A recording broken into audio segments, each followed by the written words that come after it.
fall out halfway through Okay. because I'm going to be stepping out of Wi-Fi, but I'll just try and my best to keep in. All right, but we are recording, so it's not an issue.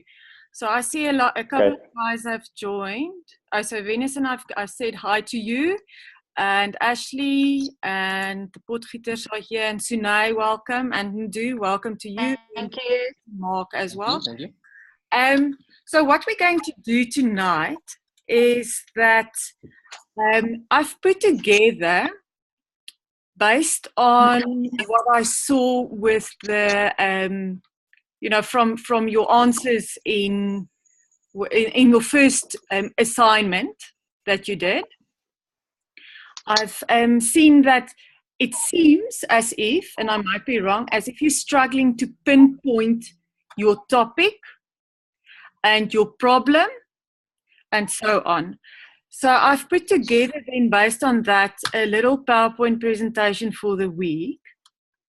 For tonight. Let me just quickly get there, sorry. Here it is. Okay, so let me get to Zoom and share screen. And this one.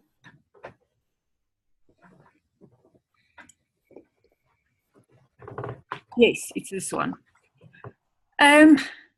So the main thing, and it's pretty much what we've been talking about in course example, and if it's okay with you, Cor, I'm going to use yours to develop or try and get to a problem statement or a research problem for you at least through tonight.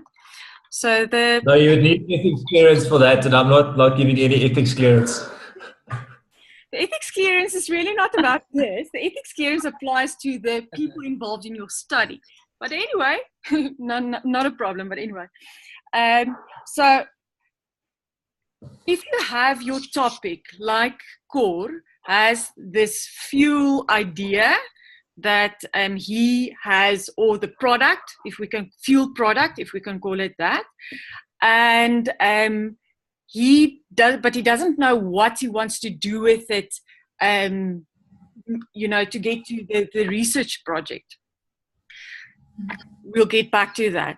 But first, what I want to do is, if you have more or less a topic, okay, we'll do course example at the end once we've just gone through the slides. So there are a couple of things that you will have to identify to make this project work, okay? And the first one is to get a topic. And you've gone through that exercise, the motivation exercise on Moodle. Okay, so you do have kind of an idea, all right? So say, for example, and I'm going to skip slides now, just to the end there. Sorry.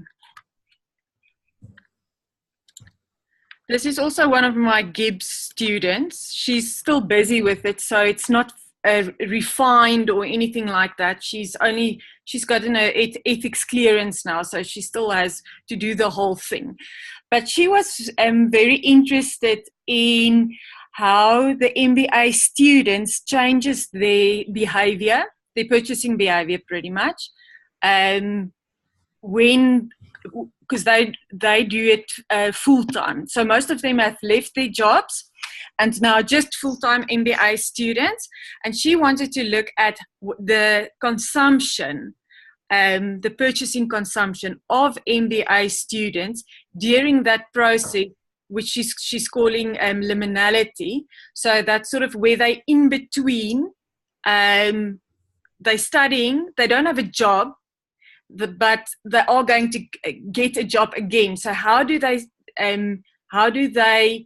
their purchasing intentions and what they purchase actually say about them? And if it changes, if you're in that context of being an MBA student, don't have a salary income, and your consumption, how that changes.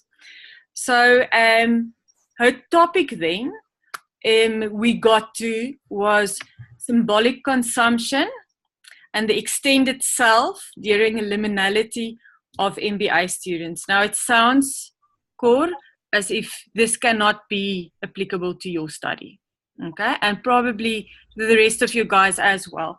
I know, Ashley, that you're working on your organizational restructuring at AFROX, and Mark, you've got corporate cultural and effective management strategies.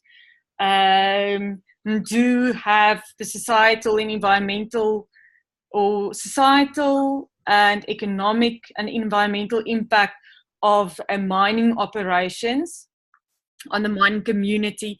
So I know all of you have an idea. So now I'm not sure about yours entirely, but not a problem. We can use yours at a later stage also to work through it. And Venus, yours is the Eagle Canyon one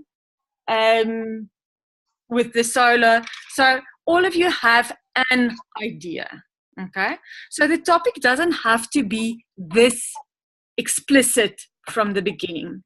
So she came to me and said she wants to see how the consumer preferences of the MBA students has changed since they don't get a salary anymore. They're full-time MBA students, but they also have a life after MBA.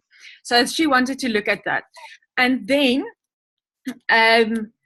we sort of narrowed it down to that it's actually about the symbolic consumption. And symbolic consumption just basically means that it is how you view symbols. So say, for example, my big pen. What does that say of me as an MBA student, as opposed to this pen? I don't know what it is. I got it as a gift, but it looks a bit more expensive. Okay? So what does this say about me and how I feel purchasing now a big red pen as opposed to a Charles Dickinson?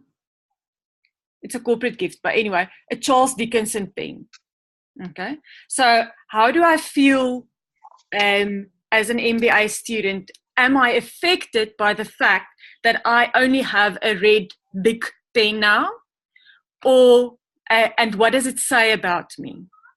Okay, and so we broke it down further, and that liminality that she referred to is just the process where she's at, or the MBA students are at, that it's called betwixt and in between. So you're in between something, okay? So, but you're on your way. So that's where the liminality came in. And basically she wants to look at consumption under stress and financial constraint. That's ultimately what she wants to do. Okay, but now we framed it differently. So can you see that it becomes a scientific research project, as opposed to just wondering what the MBA students' consumptions are now while they're full-time and they're not getting a salary, and how it affects them. Can you see the difference in focusing it? Okay. So the first thing was the topic that you had to get on. Then from the topic, there's always a problem statement. Okay. So these are the things, remember what we're doing tonight, these are the things that you will have to be able to put down eventually to get to the innovation project. Okay. Sorry guys, my 5-year-old is just out, at the door. I just quickly want to tell him to go inside the house. Excuse me.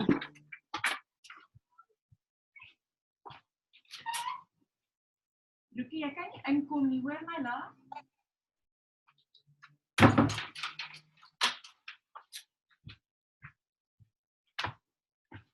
Sorry. I've locked the door. So every study begins with a topic. Okay? And then from that topic, you will have the problem statement. Now, the problem statement is that, so it's almost like the reasoning why you are looking at the study. It briefly addresses the question, what is this problem that the research will address? Now, there are ways to do that, to systematically do that. So I'm going to help you with that. So the goal of the problem statement is to transform a generalized problem into a targeted, well-defined problem. So think about the example that I just showed you. We'll get back to it. She was interested in consumer behavior broadly of the MBA students being full-time and not having a salary, and how that impacts the consumption behavior. Okay, so it was a general problem that you wanted to look at, and we managed to put it in a defined problem. So it must be something that you want to solve, or you want to know specifically about. And that then gives you the purpose of your research project. It shouldn't be very long or so.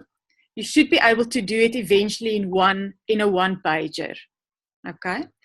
But you're not going to submit the problem statement or anything at this stage. You're going to talk about it at a later stage in this course. But what I'm trying to do is for you to frame your problem already so that it makes sense when you get to your innovation project. Okay? So how do you do this? You first ask yourself, what is the desired goal or ideal situation?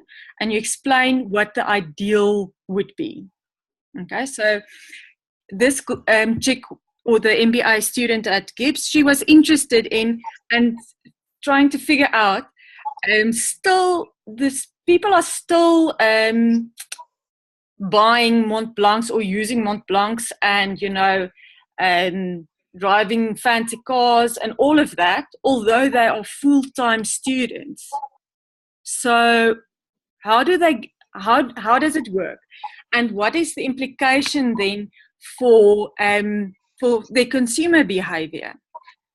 Okay, so that's the ideal. The reality is the condition that prevents the goal or the state from being achieved or realized at this time. So it explains how the current situation falls short of the goal or the ideal. So ideally, some students still drive their fancy cars, other students don't. So where's the gap there? And then also the third part of the problem statement is to identify the way that you propose to improve the situation or move it closer to the goal or the ideal. So how can a company then, or how does the consumption then change during this process of liminality? But we're going to go through 3 examples, and then we'll talk about more casually about your stuff as well. Okay, so the first step is to have the desired goal or desired state or the ideal situation. So let's go to the first example. Okay, so in this study, the ideal state or the situation is the government of Kenya has a goal to industrialize the nation by the year 2030.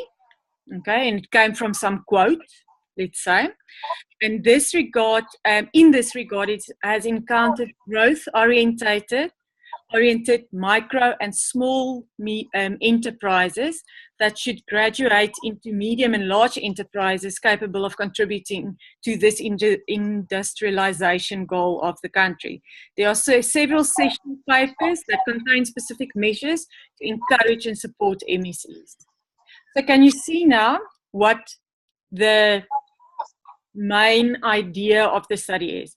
So what interests this person is that Kenya has this goal in 2030 of industrialization, this goal. And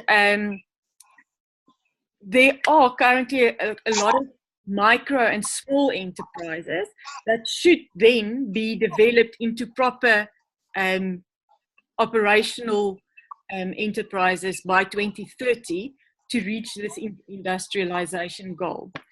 Now, then we go to the second step of this process. Describe a condition that prevents the goal from being achieved or realized at present. And then the however, etc. But let's look at the example. So you've got the government of Kenya saying that they want to have this industrialization goal. And there are a lot of papers that say how to do it. And we've got small and medium enterprises now, but by 2030, it should have evolved into really economically contributing to this and also this industrialization goals. So then you would say, despite the government efforts that we see in those papers, there's a slow growth of micro into small enterprises and even slower growth of small and medium scale enterprises. And the government of Kenya has officially acknowledged that there exists a missing middle in Kenya, meaning that there's a gap between small and large enterprises in the country. Okay, so can you see how we got from the general context? Now we say, okay, but there are measures and government has tried, but still there is that gap between moving from a small to a larger enterprise that is actually can contribute to this industrialization goal. Okay, so, and then the problem statement, because remember that's what we're busy with, that then moves to, should the missing middle gap persist, the industrialization goal may be difficult to achieve. A need therefore arises to investigate why there is a persistent missing middle despite government effort. Okay, so that's the problem statement. Let's just go quickly. I just want to. So the problem statement is not just one sentence. That's what I'm getting at. You need to provide the sort of the background, and you need to support your argument, say with statistics or something like that. We'll do more examples now. Then you have to say, but okay, so there is this problem, but there's still a gap, and how that moves you to your research problem, i.e. a need to investigate the persistent middle despite government efforts. Okay, so let's go to the next one. Okay, so the next example is also a random one that I thought out. In order to accomplish their missions, public universities need motivated workforces. And there are, however, frequent and severe disciplinary actions, absenteeism, as well as various forms of unrest in public universities, which affect the accomplishment of the set missions of the universities. And the investigation reveals that both non-management and management staff are undermotivated. Without effective motivational packages and procedures, the set vices are likely to continue and retard the achievement of the university's missions. And there is therefore a need to examine the public universities' motivation systems and procedures, which is the aim of the proposed study. So can you see how far they've taken this problem back? Just to position it pretty much. Because it wouldn't make sense just to say, I want to examine the public universities' motivation systems and procedures. but you don't know where this person is coming from. But if you know, there's issues in terms of motivation and absenteeism and all of those things, and public universities are actually, what their missions are is to serve students and. So you understand better how the problem, where you come from with it. Okay, so that's why I'm saying it's not the actual research question yet. It's giving you the background. That is what the problem statement is. Because it really took me a long time to actually figure out that I thought it's just one sentence because it's a problem statement. And a statement for me was one sentence. So no, it's not that. It can probably be one sentence, but you need to give it you need to frame it for the reader. So you need to give it a bit more background. Okay. We're going to do the third one of the problem statement. So just keep in mind that the idea with the problem statement is not to necessarily get to your actual research question. It's only to frame your study. Okay. So let's look at the last example. So this one as well, the Ministry of Youth is dedicated to allocating enterprise development funds to both youth and women.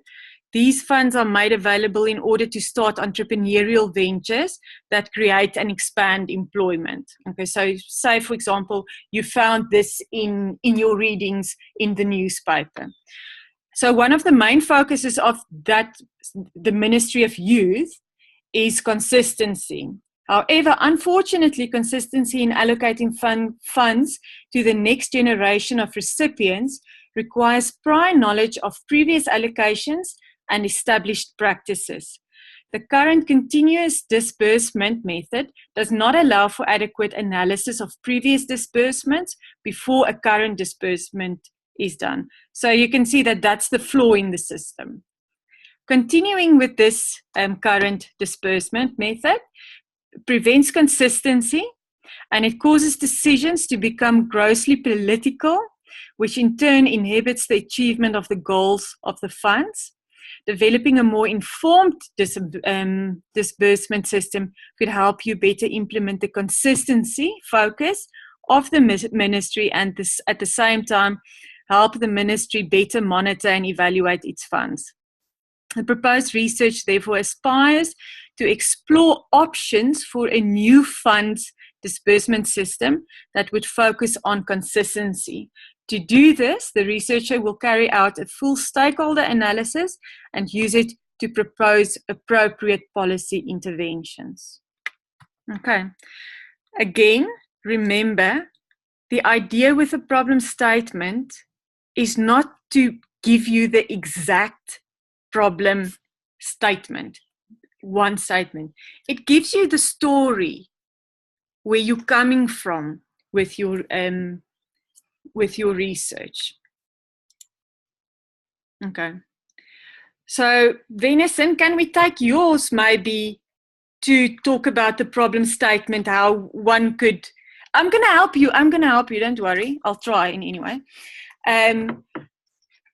So yours is the... it's the Gulf Estate, Eagle Canyon, to try and get Eagle Canyon on a solar, on pure solar.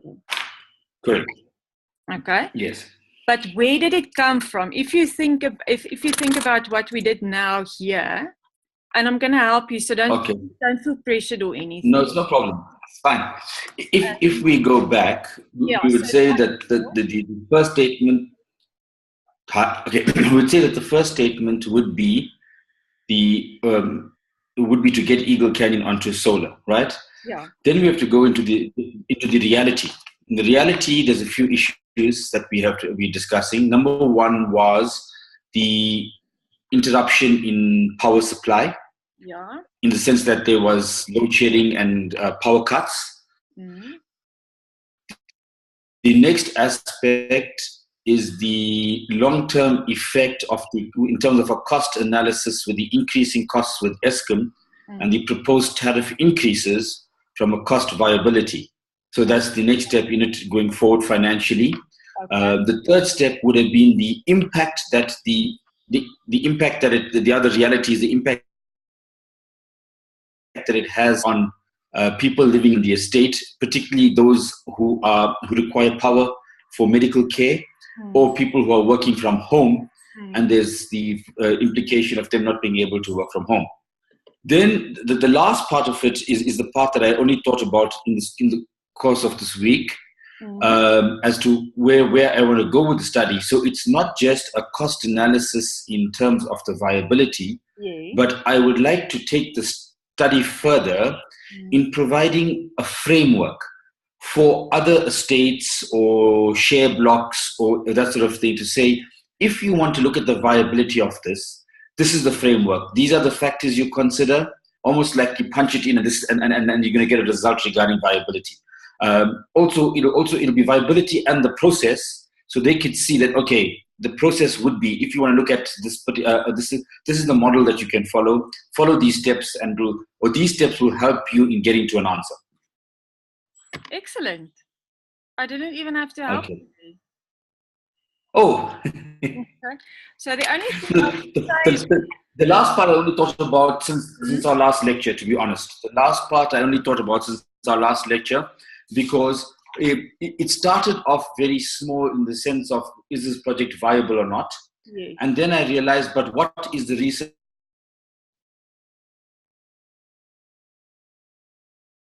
going to do? It's not just a project. That's when I thought about, where do I want to take this? So if it's going to contribute something in the sense,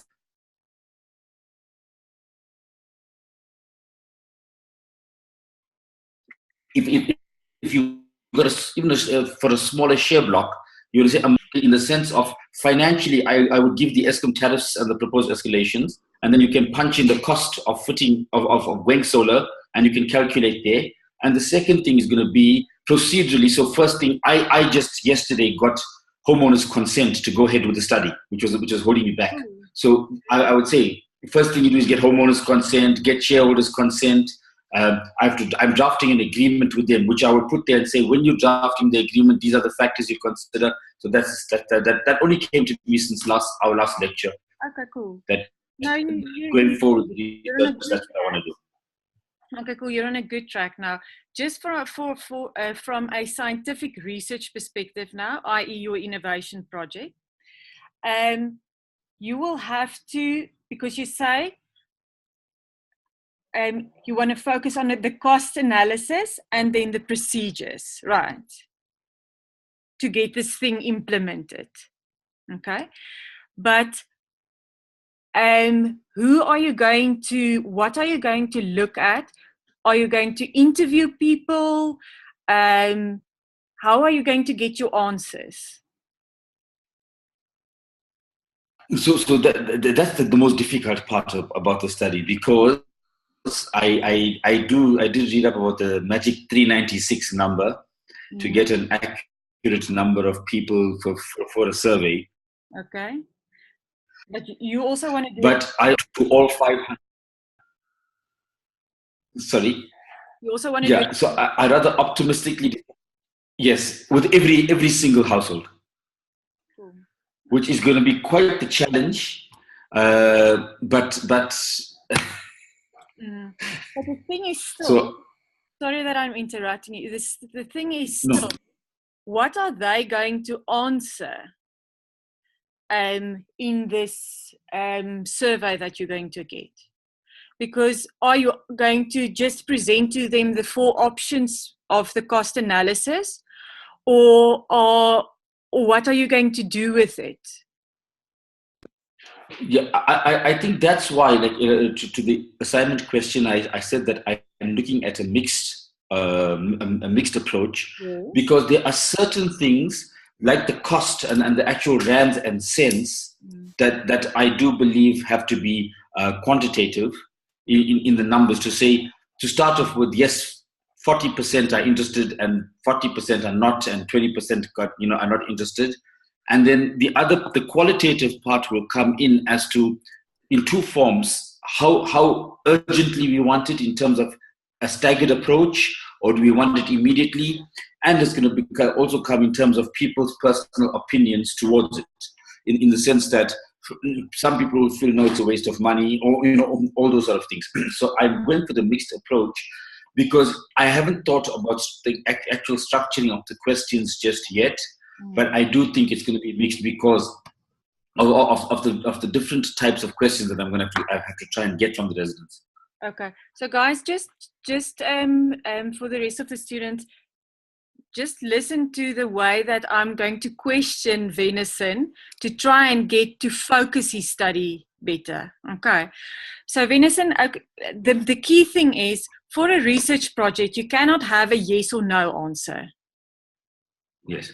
Okay, so that's so the question is not about doing a survey and finding out which option and if people are interested in this.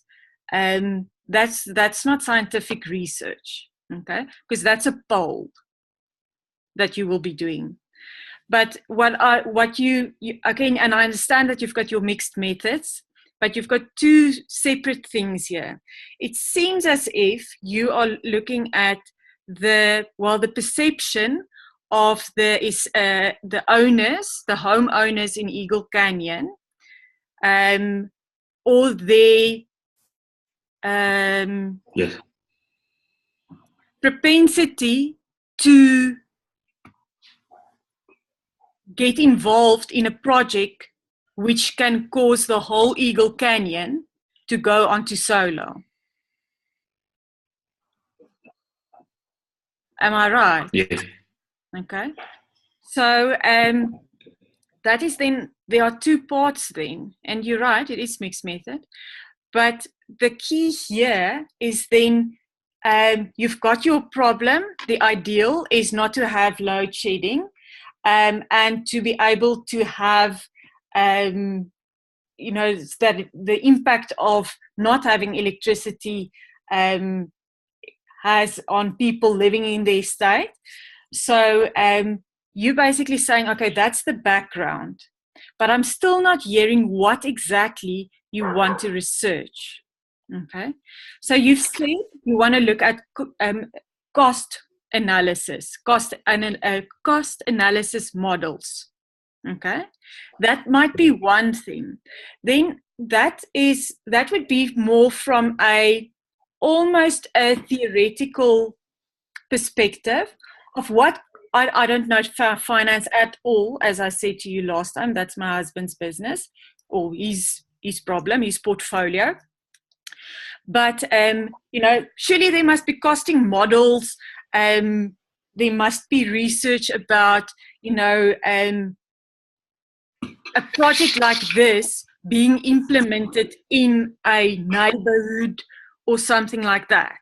Okay, so you will need to find out what have been done and what are the costing models that is used to get to understanding what's going to be the best.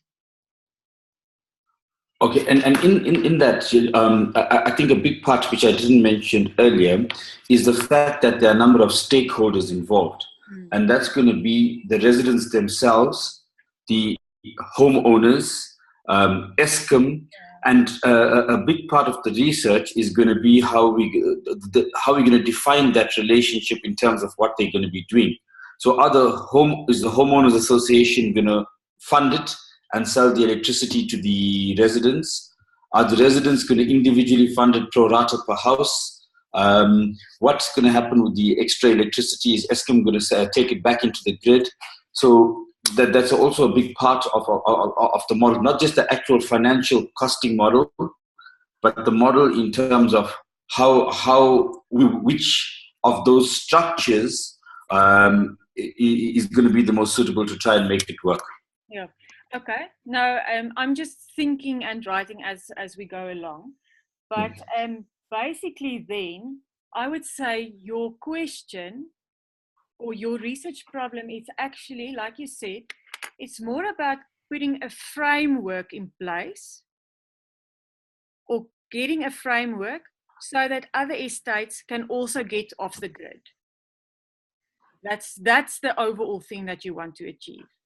Okay. Correct. But the problem is, or not the problem, but things that you need to think about is from which angle are you going to do it? Are you going to look at it from a, is it about that relationships that's going to be the problem?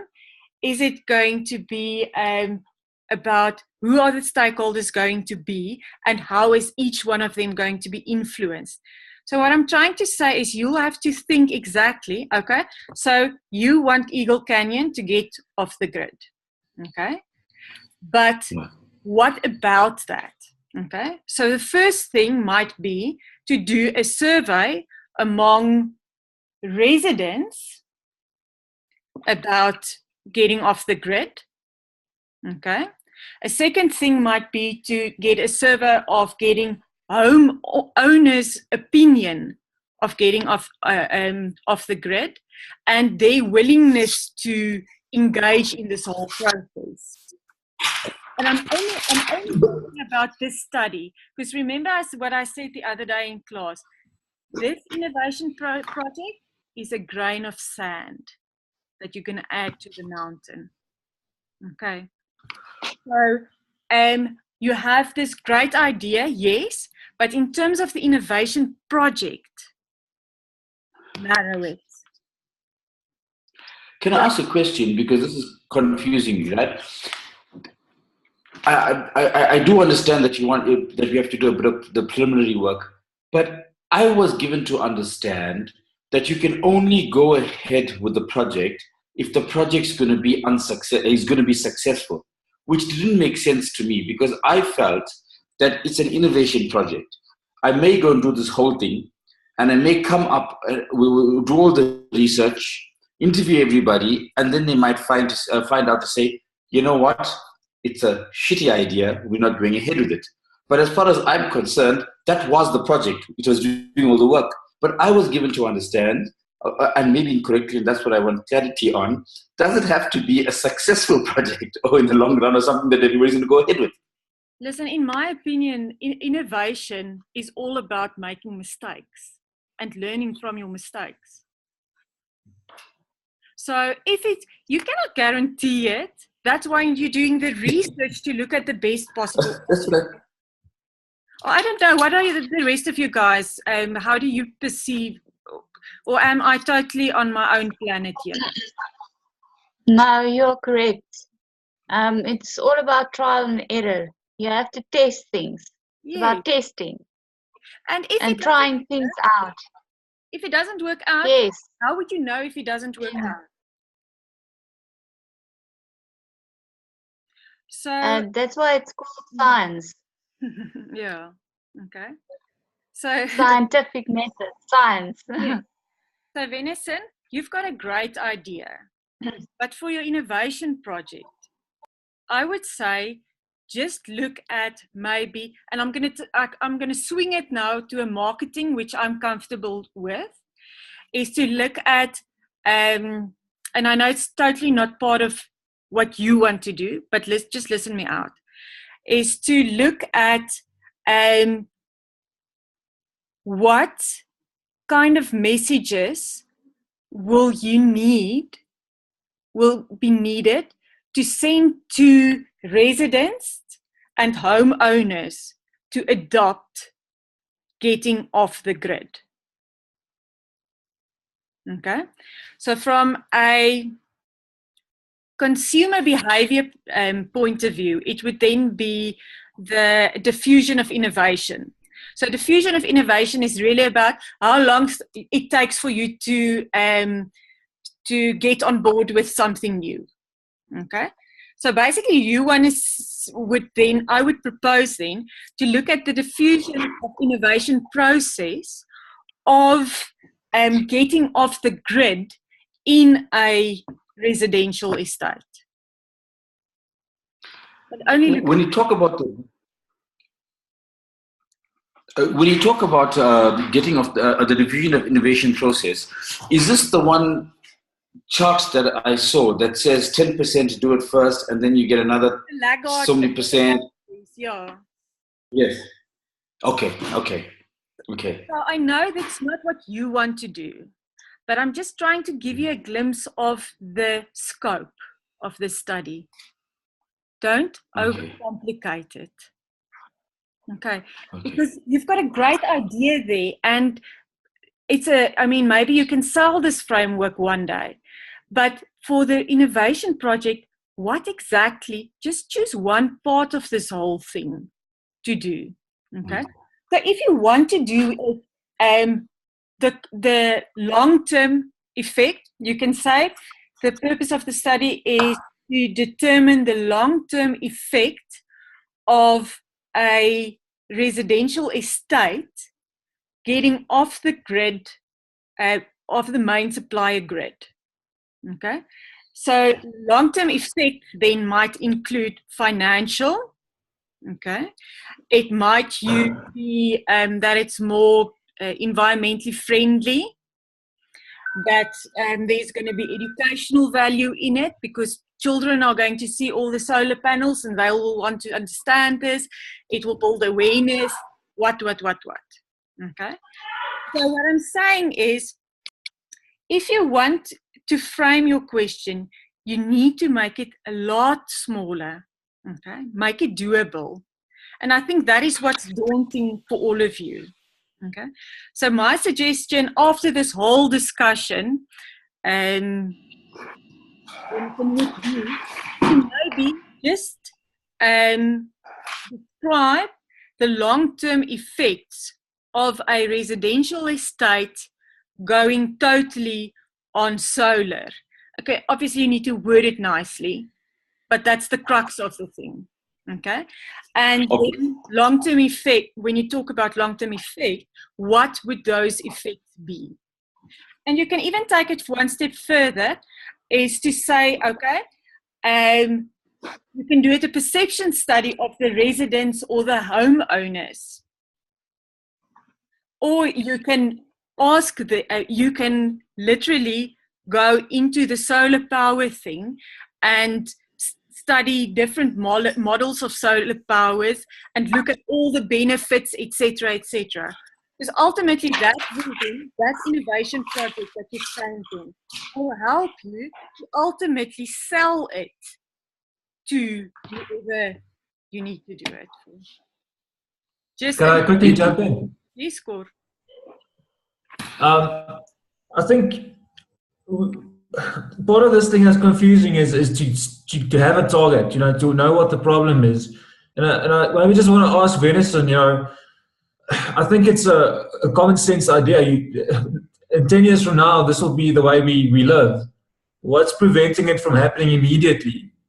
And maybe from that question, there can be a target. Maybe it's like a funding thing. There's not enough money. How do you get enough money? Maybe there's some sort of fundraiser. I just mean, it's difficult to solve something if you don't have a problem. Because if there's no reason not to do it immediately, then, let's go do it immediately. I want to buy shares in it as well, Great, Cor. It actually, Venison, maybe you can frame it then. What are the things preventing a residential estate to get onto the grid?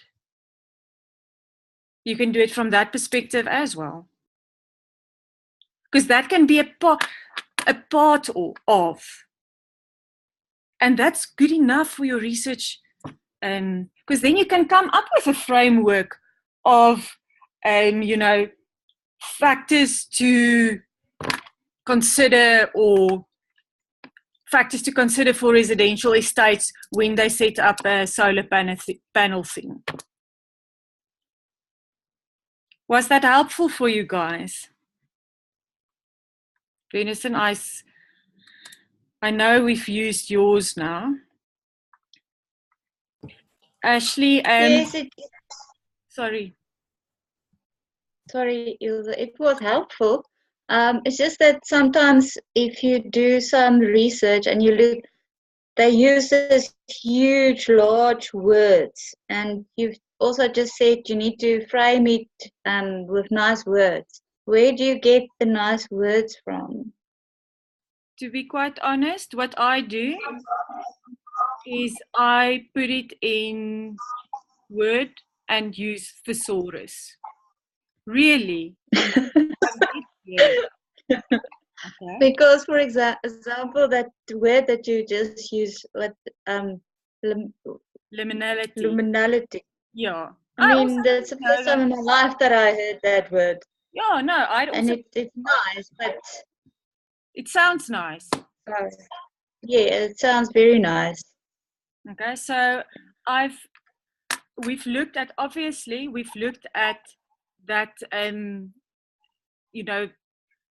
we've looked at process of change, or a time frame of change, or something like that.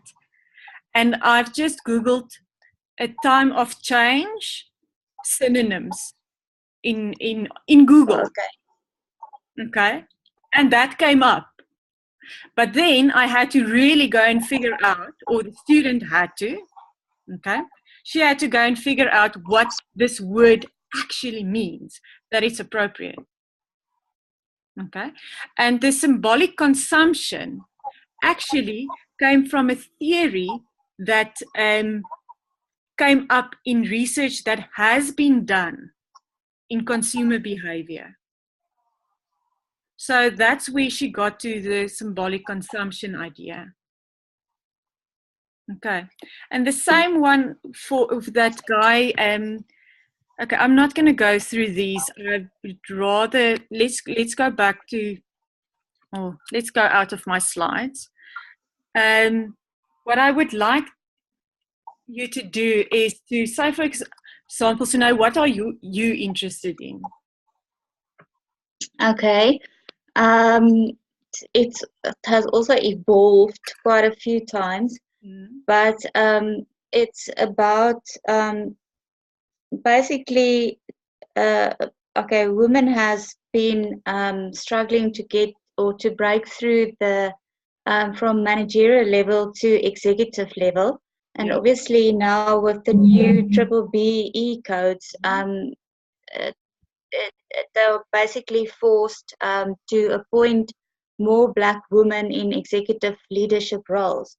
So I want to see the correlation between women that has managed to break through on an executive level, what leadership styles they've adopted, and those who did not yet manage to break through on an executive level. And see what type of leadership style they've been using. So research has shown that most of the women that's been breaking through the glass ceiling has been using the transformational leadership style. But I also want to test, for example, whether they've had a male or a female mentor, what type of motivational theories they've used. But I don't know whether it's too loaded. That's fine. Okay. So can I just give you my initial thoughts? And the rest of the class also help us think here. But basically, so your problem statement, you've done really well with that as well. Okay? So don't be so hard on yourself. Yeah, you can do the main thing. So the problem is basically for future purposes, the value is for women that has not yet managed to break through onto executive level, and who is now going to be appointed on executive level. They need to be prepared to develop themselves into a leader, and they need to know what type of leadership style they need to apply, and the type of mentor they need to choose for themselves, how to motivate themselves. Okay. So you basically Basically a guide. okay. So you're Yes. looking at the preparation of the Yes, and compared. Yeah. Okay. So I would say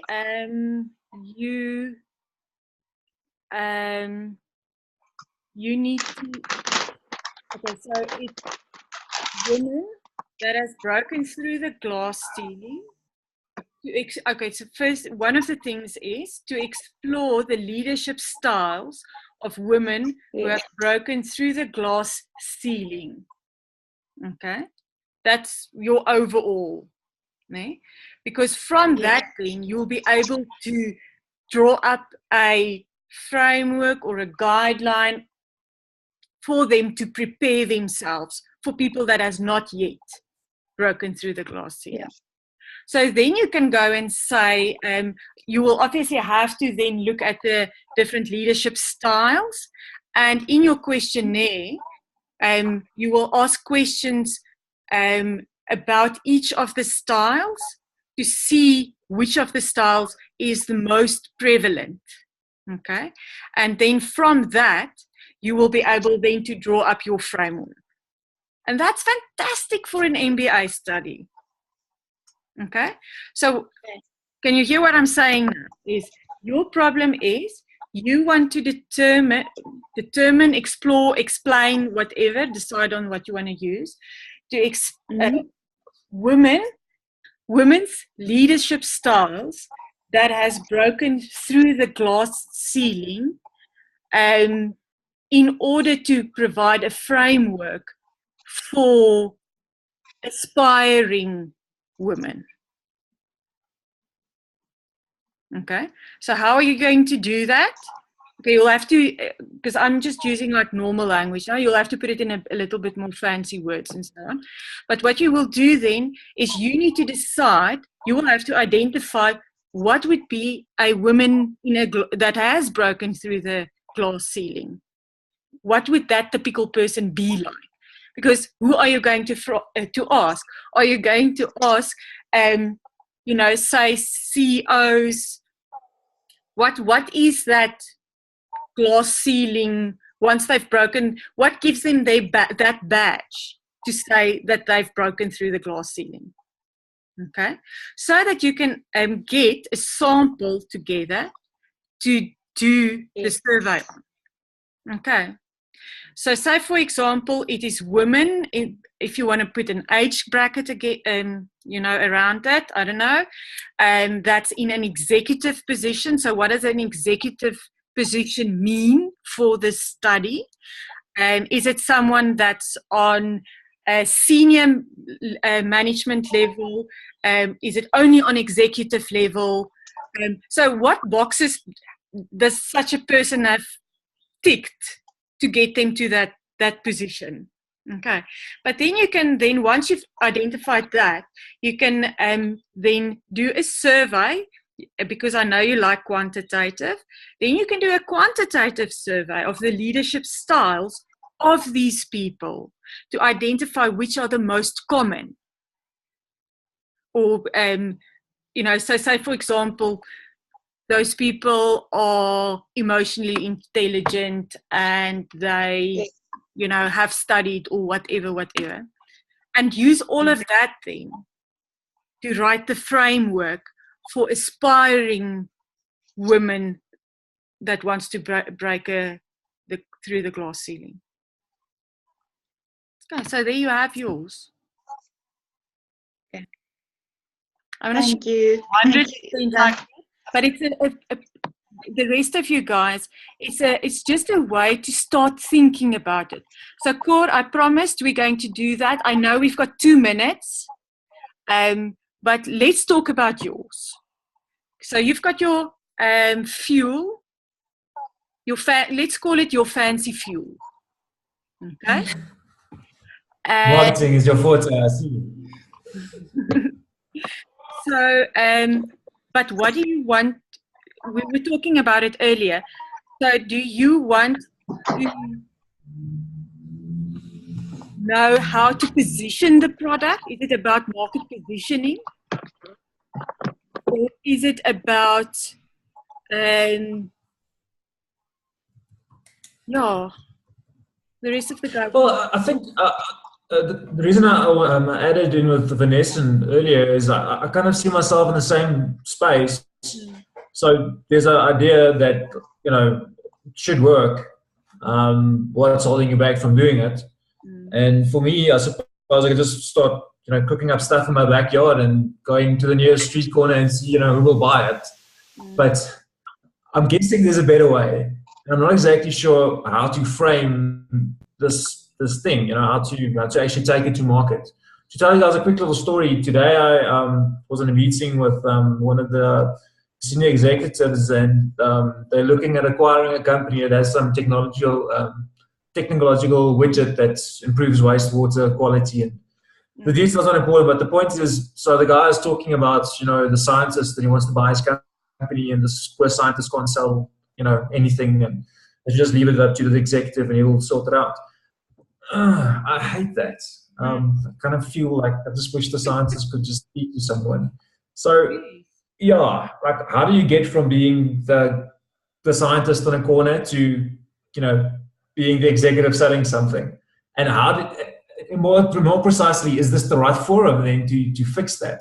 Because Sinead had a beautiful example. It's nicely framed. There's a clear process to follow, and yeah, I mean, problem solved. Am I trying to do too much? I don't know. No, you're not trying to do too much. Just give me 1 second. I'm with my friend Google here. So basically, you want to look at market entry strategies. That sounds perfect. Yeah. Okay, let me just quickly. I've literally just put in Google. I know the time's up, so if any one of you wants to leave, let me just quickly get back on Zoom. So if any one of you wants to leave and has to leave, I fully understand that. I am recording it, so I'll send it to Shingi. He must load it. So you're more than welcome to leave or to stay, just as you like. I would actually, but before we go forward, I was thinking during the week when I read through your work, you know, you've got really great ideas, but you're trying to do too much. And that's why you are in such distress about this thing. So could you see from Venison's example how we haven't tied it down yet, but I think we've made massive strides towards getting something done for this project. And I would like to do it for each one of you. And I mean, a forum like this, it's helpful because it's always great to have more ideas. But I don't know how I will get to each of you to get it sorted, like we did now for Sunay. I say sorted, but I mean just to get you on a road at least. So I was wondering if we should maybe say that we're not going to do the Zoom meetings, no? Just a suggestion. And that I'll make Zoom meetings with each of one of you to discuss your topic like we did tonight, and then bounce ideas like that. I just think it might be more useful. But I don't want to take the experience of you away from, you know, talking with everyone. Yes, Mark? So this assignment that we're doing right now is due on Sunday. So then if we did do like an individual Zoom session for each person, then we'd have to probably do it tomorrow. Yes. Is that right? Okay. Yes, but I'd quite like that from my side. But the problem is just that I've got I'm on a board of directors the whole day tomorrow, and my 5-year-old has his annual concert. So that's going to be a bit Uh-oh. for me. So let's just think And don't we have a class scheduled for Saturday? So could we use some of the class time for this?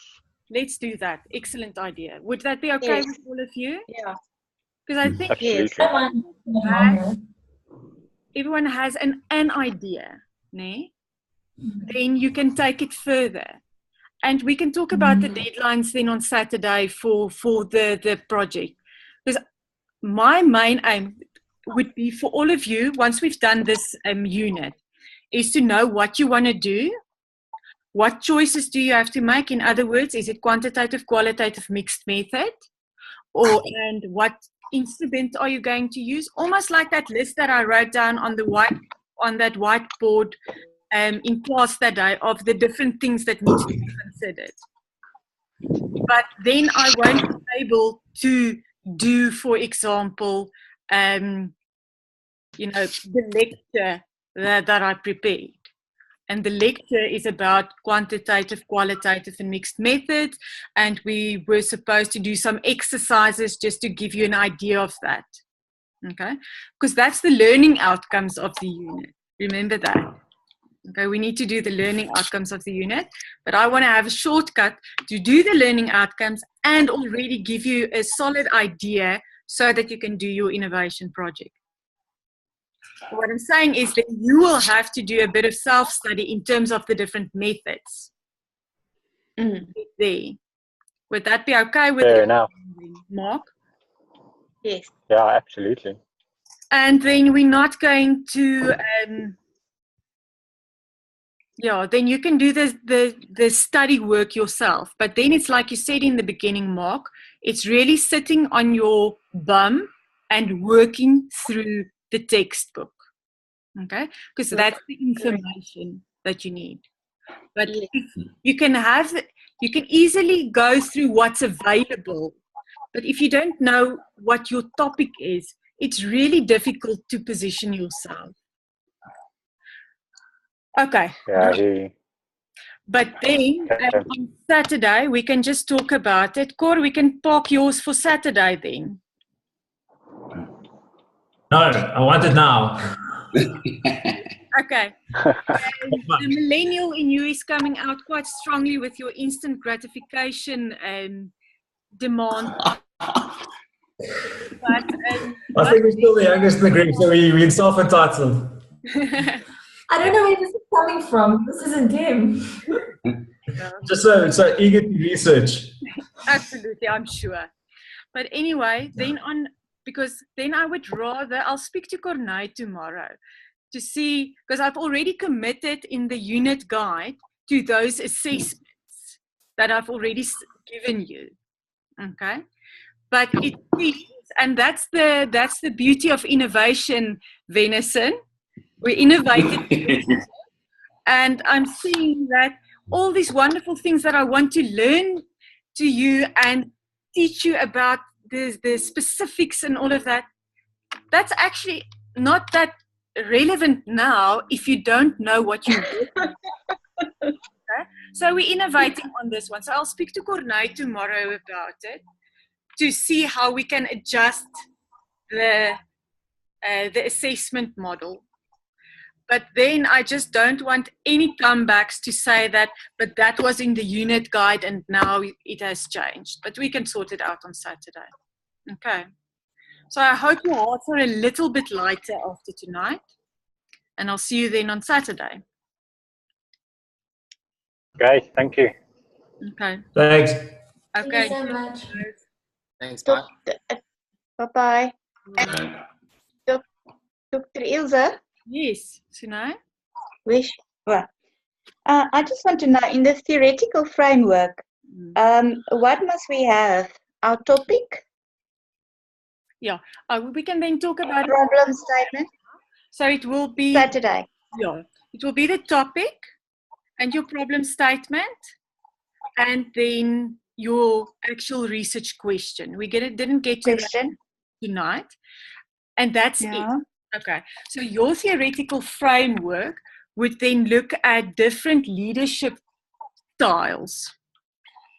Okay. So that Yes. will definitely be in there. And you will also need something about breaking through the glass ceiling, that kind of thing. Okay. And you'll have to look at theories related to that. If I just go back to that, and I'll do that again on Saturday, but I just quickly want to show you that example that we did in my slides. This one, just to show you the theoretical framework here at the bottom. So,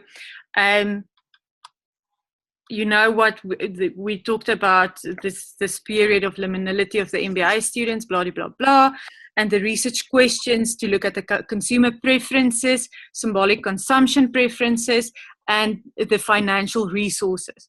So when she started working on it to get to the theoretical framework, she obviously read a lot, but what came out was there's one theory, symbolic self-completion theory, which is about self-definitional symbols and self-definitional threats.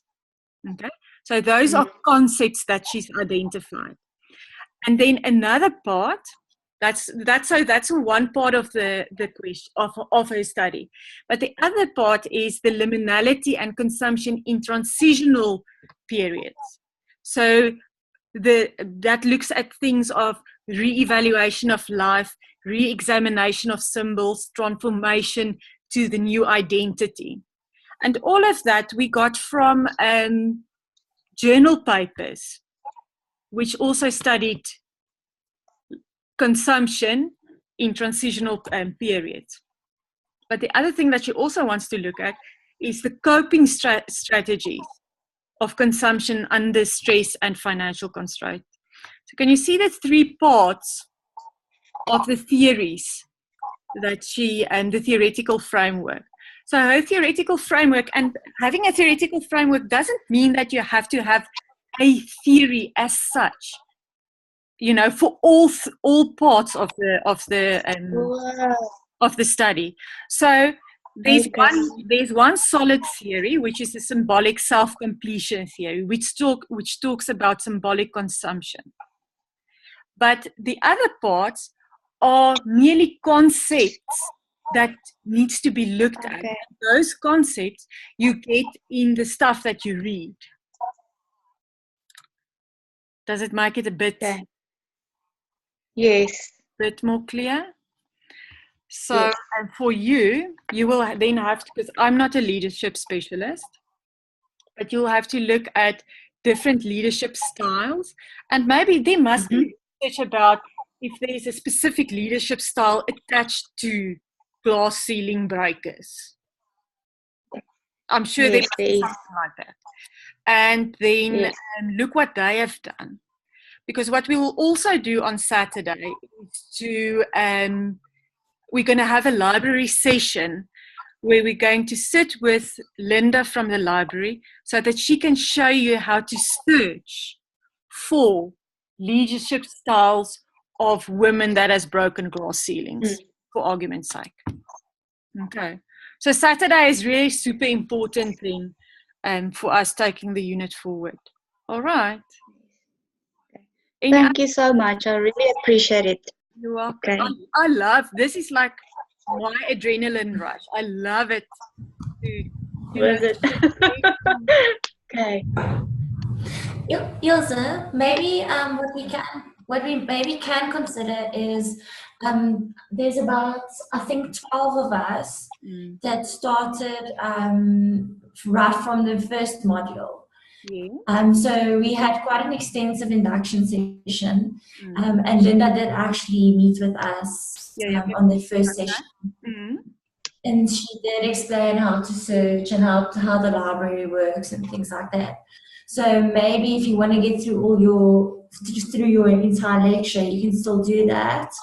And then those of us who have gone through that session with Linda, if we choose to, could they maybe break away with you? And then, because I don't think we need more than 3 minutes each, just to bounce ideas, and then we can join with the group. I don't know, maybe if you don't want to lose some of your lecture time. Okay, no, also, okay. Let me, so I'll have to go back to the drawing board pretty much. But Linda has a specific task which is related to one of the learning outcomes. Okay. Okay. Which is also one of your assignments that you need to do. So I'm not going to take Linda out. I would rather for us to, you know, get everyone's topics more or less tied down before we start with her at 11 o'clock. So if necessary, we can work through the break as well, if it's necessary. I don't mind. And if we don't get through all of you guys' stuff on Saturday, because I don't think we are going to, because usually when I teach the research in other units, I take there's a whole week of lectures, and I sit with every single student during those lectures to get down to they know exactly what they're going to do. So we're not going to have that luxury here, but I do want you to have at least a safer feeling about this whole thing. Can we maybe start earlier? We can start earlier if you want. Okay, so can we do 8? I think you have all of our buy-in, and I think you don't have to be afraid to come up with. I think we're all very invested in sitting with you, because I think it's been quite a bit of an obstacle for all of us. It's just because on the one side you've got the creative, you have to have an innovative result. On the other side of the spectrum, you've got the academic framework, which you need to align with that. So, and then also, so like for Venison and Core, it's like they want to make a business of this, and they want something that's actually viable and that will work. But then how do you take that back to the academic study? So I think a lot of the students are battling exactly with how do I frame this so that I can actually make this work. And I think if we can just get that sorted, then we'll be well on our way. Okay. Yeah. Okay, cool. So then we can start at 8 o'clock on Saturday. I'll ask Shingi to send out a message or on the WhatsApp group. I'm not part of that group, and there's also a reason behind that. But for you to have your safe space. So will you? That is on the group. It doesn't work. Because that is on the group. It's not safe. Oh. So will Levin, will you send out a message on the WhatsApp group to say that we're starting at 8 o'clock on Saturday? Absolutely. Then we can really just push hard to get this sorted, and I'll think a bit during the board meeting tomorrow. How are we going to make if you want to, you can even give us some reading to do before, so that.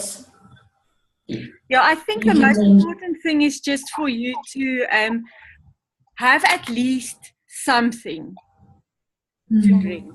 Okay, so for example, Core, yes, you have your fancy fuel, great, but what about the fancy fuel? Okay, so are you not looking at market entry for engineers coming up with projects?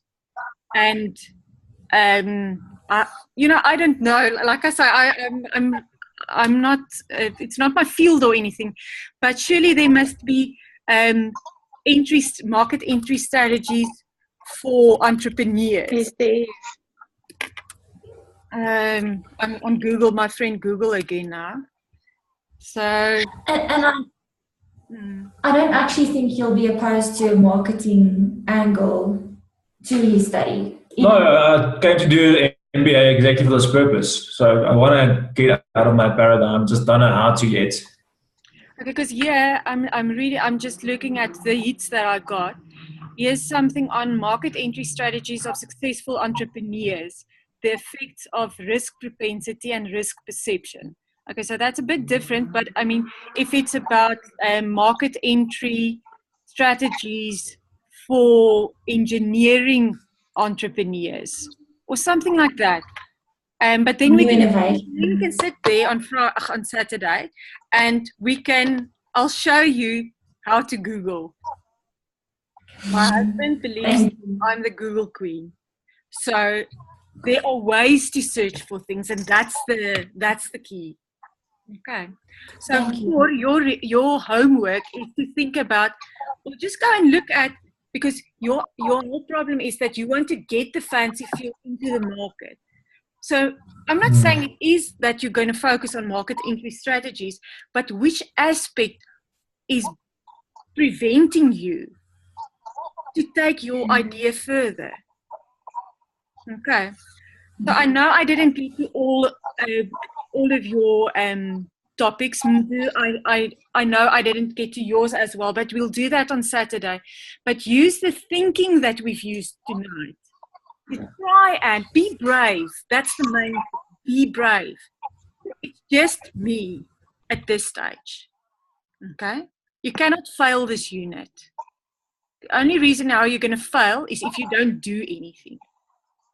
Okay? So don't be scared to fail. Okay. Do you have an extra 5 minutes? Yeah, sure. Okay, great.